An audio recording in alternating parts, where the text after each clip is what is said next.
जय श्री हरि। हर हर महादेव। अधिक मास अर्थात पुरुषोत्तम मास के गुरुवार को पड़ने वाला गुरु प्रदोष व्रत भगवान शिव और भगवान विष्णु दोनों की कृपा प्राप्त करने के लिए अत्यंत फलदायी है। इस दिन व्रत रखकर प्रदोष काल में शिव पार्वती की पूजा और कथा का पाठ करने से जीवन के सभी दुख दरिद्र और बाधाएं दूर होती हैं। हिंदू धर्म में प्रदोष व्रत का विशेष महत्व माना जाता है। पुरुषोत्तम मास में जब प्रदोष व्रत गुरुवार के दिन पड़ रहा है, अधिक मास में पड़ने के कारण इसका महत्व और बढ़ गया है। ऐसा कहा जाता है कि गुरु प्रदोष व्रत रखने से सभी भक्तों को अपने पूर्वजों का आशीर्वाद भी प्राप्त होता है। गुरु प्रदोष व्रत भगवान देवादिदेव महादेव को समर्पित माना जाता है। ऐसी मान्यता है जो भी भक्त सच्चे हृदय से प्रदोष व्रत करते हैं उनकी सभी मनोकामनाएं बाबा भोलेनाथ माता पार्वती की अनुकंपा से विष्णु भगवान की कृपा से अवश्य पूर्ण होती हैं। तो चलिए गुरु प्रदोष व्रत की कथा प्रारंभ करते हैं।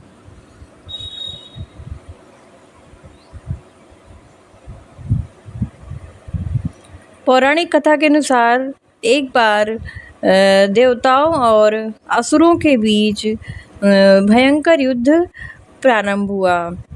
देवताओं ने दैत्यों की सेना को हरा दिया, जिससे क्रोधित होकर असुरों के राजा वृत्तासुर ने एक मायावी और विकराल रूप धारण कर देवताओं को नष्ट करने का प्रयास किया।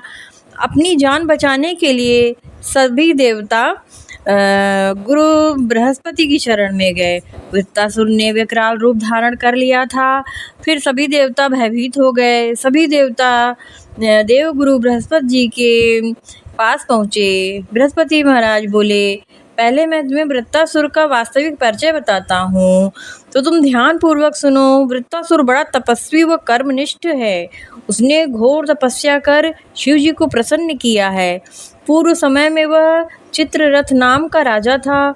वह अपने विमान से कैलाश पर्वत पर चला गया, जहाँ शिव जी की जगह माता पार्वती को विराजमान देख वह उपहास पूर्वक बोला, हे प्रभु, हे भोलेनाथ बाबा, मोह माया में फंसे होने के कारण हम मानव स्त्रियों के वशीभूत रहते हैं, किंतु देवलोक में कभी ऐसा दृष्टिगोचर नहीं हुआ है कि कोई भी स्त्री सभा में आलिंगनबद्ध होकर इस प्रकार बैठे। भोलेनाथ ने जब उसके ऐसे वचन सुने तो सर्वव्यापी शिव शंकर जी हंसकर बोले, हे राजन, मेरा व्यवहारिक दृष्टिकोण पृथक है। मैंने मृत्युदाता महावेश कालकूट का पान किया है, और फिर भी तुम साधारण जन की भांति मेरा उपहास उड़ा रहे हो। माता पार्वती जी ने इतने में क्रोधित होकर राजा चित्ररथ को संबोधित करते हुए बोली, अरे दुष्ट, तूने सर्वव्यापी महेश्वर जी के साथ मेरा भी उपहास उड़ाया है, अतः मैं तुझे ऐसा श्राप दूंगी कि तू संतों का ऐसा उपहास करने का दुस्साहस कभी नहीं कर सकेगा। अब तू 33 स्वरूप धारण कर विमान से नीचे गिर जाएगा।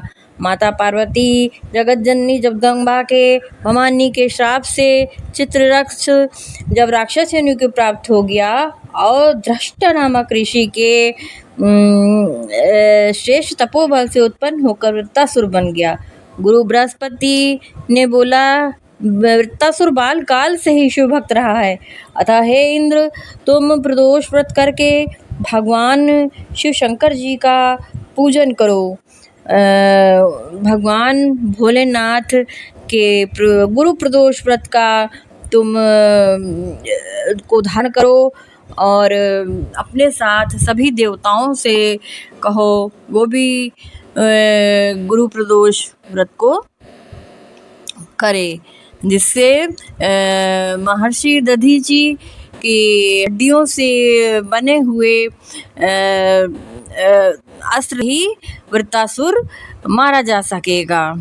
तभी बृहस्पति भगवान से बताए हुए गुरु प्रदोष का व्रत रखकर भगवान शिव की आराधना की सभी देवताओं सहित इंद्र ने। तो सब भगवान शिव ने प्रसन्न होकर उन्हें महर्षि दधीची की हड्डियां उन्हें प्रदान करी। महर्षि दधीची बहुत बड़े शिव भक्त थे। तो देवताओं के व्रत के प्रभाव से प्रभु बड़े प्रसन्न हुए और उसके बाद उन्होंने दधीचि जी की हड्डियां प्रदान करी, जिससे सभी देवताओं ने गुरु बृहस्पति देव के निर्देशानुसार प्रदोष व्रत का पालन करना किया और भगवान की विधान से भी पूजा की।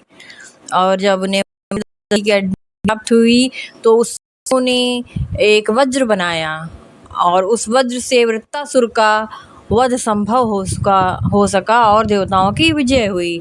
मान्यता है कि इसी व्रत के प्रभाव से इंद्र ने अपना खोया हुआ राज्य पुनः प्राप्त किया और देवताओं के सभी कष्ट दूर हुए।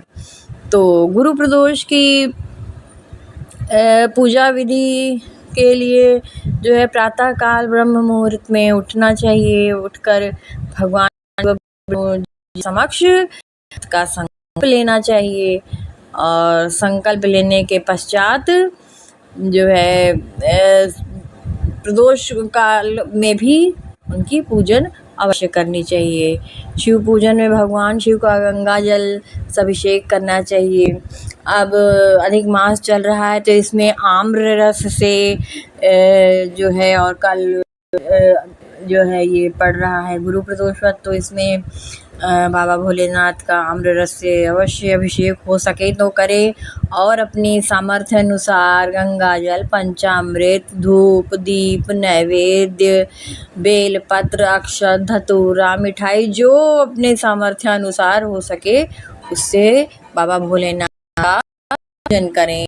बाबा हमारे भोले भंडारी हैं, बस एक लोटा जल से भी वो प्रसन्न हो जाते हैं। बड़ी सहज सरल पूजा बाबा भोलेनाथ, ऐसा पूजा तो कोई भी देवता नहीं स्वीकार करता।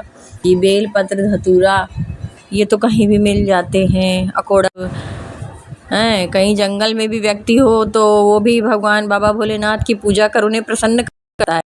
पूजा और हाथ में फूल तथा अक्षत लेकर गुरु प्रदोष व्रत की कथा सुने या पढ़ें। इस व्रत को कथा को सुनने और पढ़ने वाले दोनों व्यक्तियों को बाबा भोलेनाथ और विष्णु जी की कृपा प्राप्त होती है और उससे के प्रभाव से उसकी सभी सात्विक मनोकामनाएं अवश्य पूर्ण होती हैं। अंत में बाबा शिव जी और भगवान विष्णु जी, भगवान जगदीश जी की आरती अवश्य करें और सब जितने भी आपके पास लोग होंगे सभी को प्रसाद बांटें, सभी में आरती करें और भगवान भोलेनाथ और विष्णु जी की इस कथा का गुणगान करें। कथा कहें, सुनें, सभी घर में मंगल गान करें। हो सके तो 2-4 भगवान के भजन बाबा भोलेनाथ का, क्योंकि ऐसा अवसर 3 साल के पश्चात ही मिलेगा। या इतना पुनीत अवसर है, इतना पावन अवसर है कि यह जल्द मिलता नहीं है।